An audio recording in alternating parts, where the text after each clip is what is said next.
सास बहू का प्यार इमोशनल स्टोरी। अर्चना को लड़की हुई। नॉर्मल डिलीवरी होने के कारण उसी दिन हॉस्पिटल से छुट्टी मिल गई।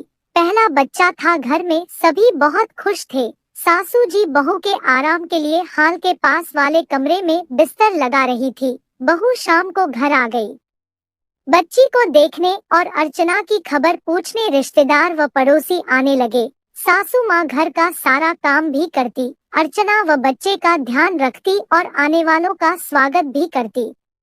कहते हैं सभी एक जैसे नहीं होते, सभी अपनी अपनी सलाह अर्चना की सास को देकर जाते। अर्चना को सब अंदर सुनाई देता था। उसी समय एक पड़ोसी की पत्नी आई और कहने लगी, देखो वैसे तो हम डिलीवरी में पूरा मेवा गोंद, घी, काजू, बादाम, पिस्ता सब डालकर लड्डू बनाते हैं, पर अपनी लड़कियों के लिए अब बहू है और लड़की पैदा हुई है तो थोड़ा कम भी चल जाएगा। बादाम बहुत महंगे हैं, इसलिए 500 ग्राम के बदले 150 ग्राम ले लेना और वैसे ही सभी मेवा थोड़ा थोड़ा कम कर देना और लड्डू कम लाने, इसके लिए गेहूं का आटा ज्यादा ले लेना। अर्चना की सास सब सुनती रही, अंदर अर्चना भी सब सुन रही थी। पड़ोसन चली गई। ससुर जी बोले, देखो मैं बाजार जा रहा हूँ, तुम मुझे लिखवा दो क्या लाना है, कोई चीज बाकी ना रहे।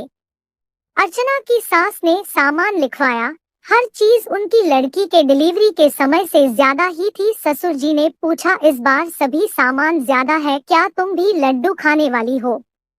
तब अर्चना की सास बोली, सुनो, जब बेटी को डिलीवरी आई थी तब हमारी परिस्थिति अच्छी नहीं थी और आवक भी कम थी, तब आप अकेले कमाते थे, अब बेटा भी कमाता है, इसलिए मैं चाहती हूँ कि बहू के समय मैं वो सब चीजें बनाऊं जो बेटी के समय नहीं कर पाई। क्या बहू हमारी बेटी नहीं है? और सबसे बड़ी बात यह कि बच्चा होते समय तकलीफ तो दोनों को एक सी ही होती है, इसलिए मैंने बादाम ज्यादा लिखे हैं।